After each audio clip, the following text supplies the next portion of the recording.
Oh, hello, great readers. I'm Bill-Chen. I'm Nimacum. I'm Ven-Chen. In this class, I'll read all of you a part of Moby-dick or the whale. S. L. Moby-dick or the whale. Herman Melville. Chapter to the carpet bag. I stuffed a shirt or two into my old carpet bag, tacked it under my arm, and started for Cape Horn and the Pacific. Quitting the good city of Old Manhattan, I ideally arrived in New Bedford. It was a Saturday night in December. Much was I disappointed upon learning that the little packet for Nantucket had already sailed, and that no way of reaching that place would offer till the following Monday. As most young candidates for the pains and penalties of whaling stop at this same New Bedford, thence to embark on their voyage, it may as well be related that I, for one, had no idea of so doing. For my mind was made up to sail in no other than a Nantucket craft, because there was a fine, boisterous something about everything connected with that famous old island, which amazingly pleased me. Besides, though New Bedford has of late been gradually monopolising the business of whaling, and though in this matter poor old Nantucket is now much behind her, yet Nantucket was her great original fauteuil of this Carthage place where the first dead American whale was stranded. Where else but from Nantucket did those aboriginal whalemen, the red men, first sally out in canoes to give chase to the Leviathan? And where but from Nantucket, too, did that first adventurous little sloop put forth, partly laden with imported cobblestone, so goes the Sturrock to throw out the whales, in order to discover when they were nigh enough to risk a harpoon from the bowsprit. Now having a night, a day, and still another night following before me in New Bedford, I could embark for my distant port. It became a matter of consignment where I was to eat and sleep meanwhile.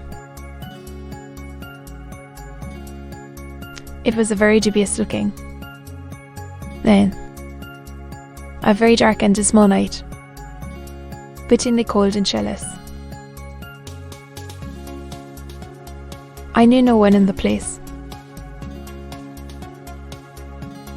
With anxious grapnels I had sounded my pocket, and only brought up a few pieces of silver. So, wherever you go, Ishmael, said I to myself, as I stood in the middle of a dreary street shouldering my bag, and comparing the gloom towards the north with the darkness towards the south wherever in your wisdom you may conclude to lodge for the light.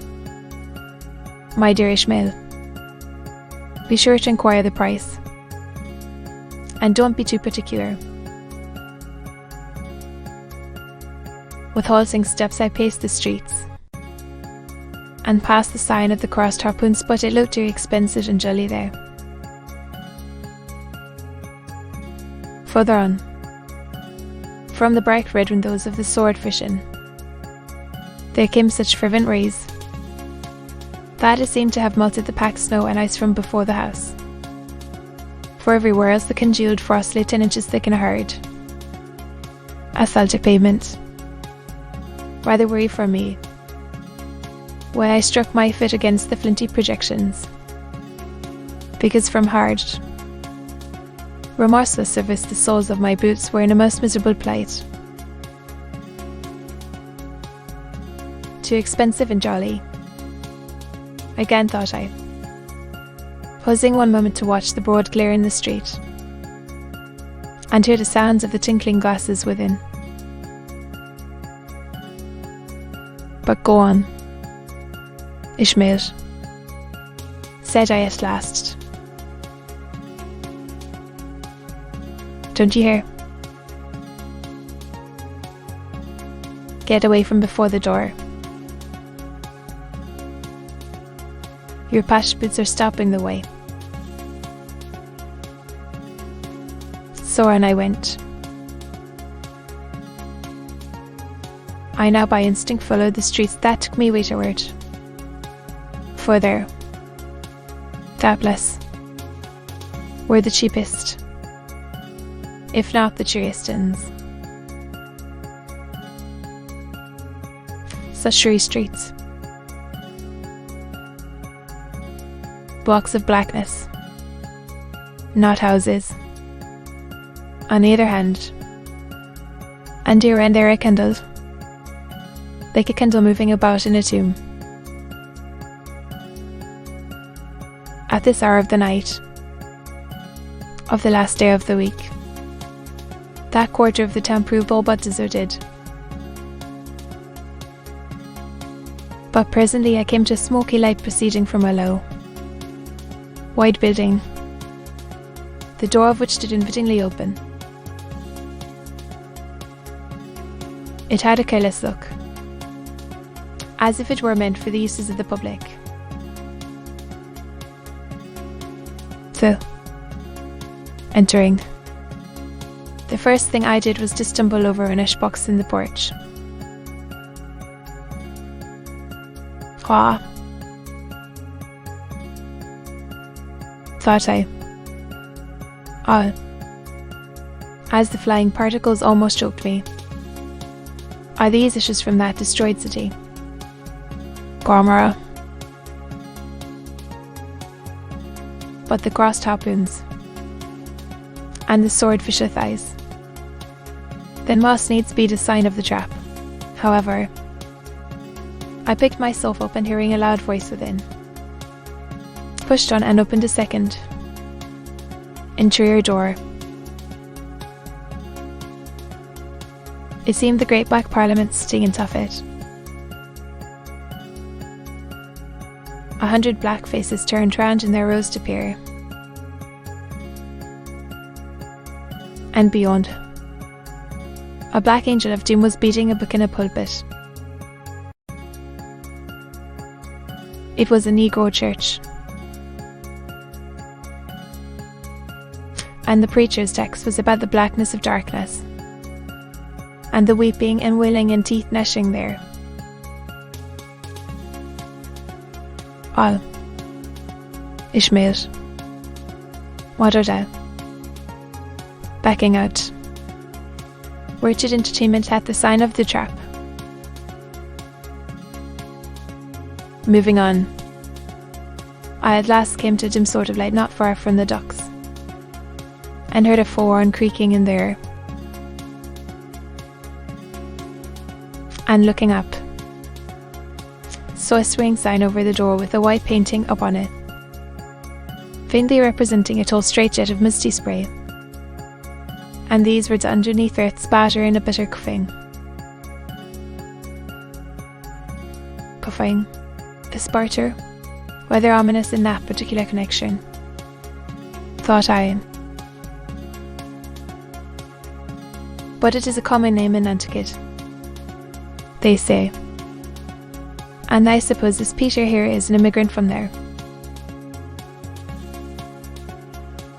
As the light looked so dim, and the place, for the time, looked quiet enough, and the dilapidated little wooden house itself looked as if it might have been carted here from the ruins of some burned district, and as the swing sign had a poverty-stricken sort of creak to it, I thought that here was the very spot for cheap lodgings, and the best of peak coffee. It was a queer sort of place, say, gable-ended old house, one side palsied as it were, and leaning over steadily.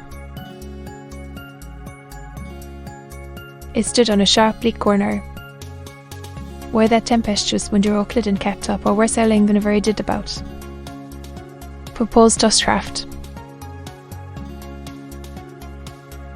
Euroclydon, nevertheless, is a mighty pleasant suffer to anyone indoors, with his feet on the hob quietly toasting for bed. In judging of that tempestuous one called Euroclydon, says an old writer whose works I possessed only copies and chipmack the marvellous difference, whether thou look'st out at it from a glass window where the frost is all on the outside, or whether thou observest it from that sashless window where the frost is on both sides, and of which the white death is the only glazier.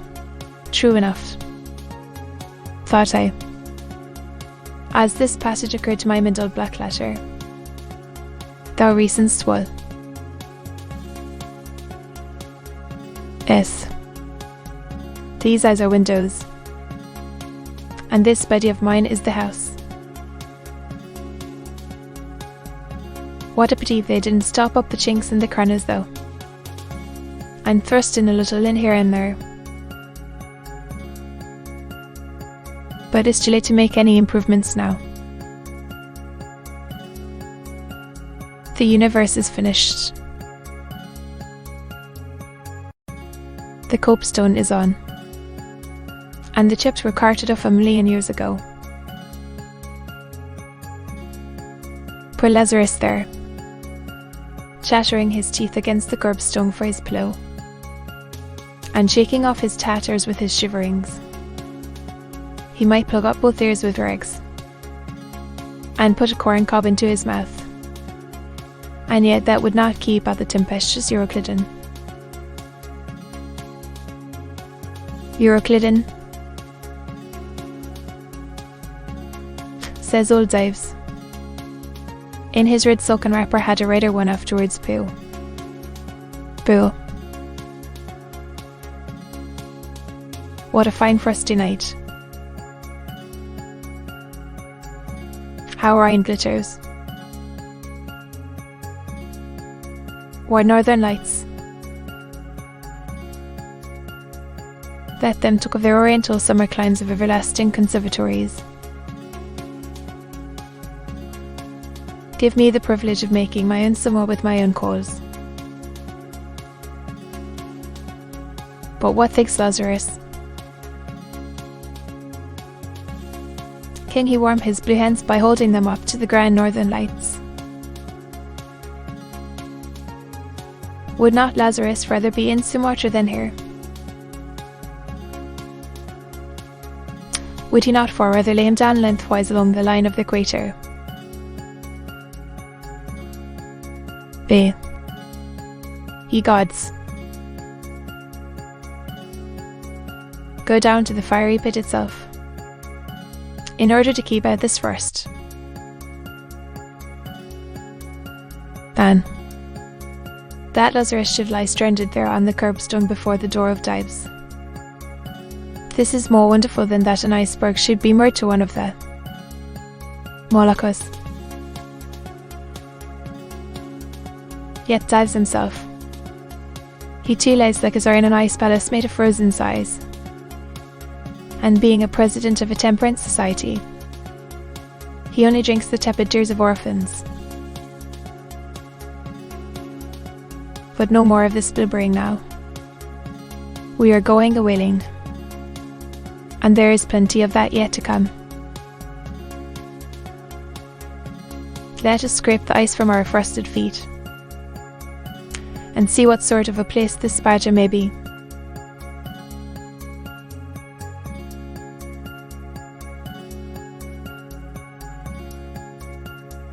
To be continued.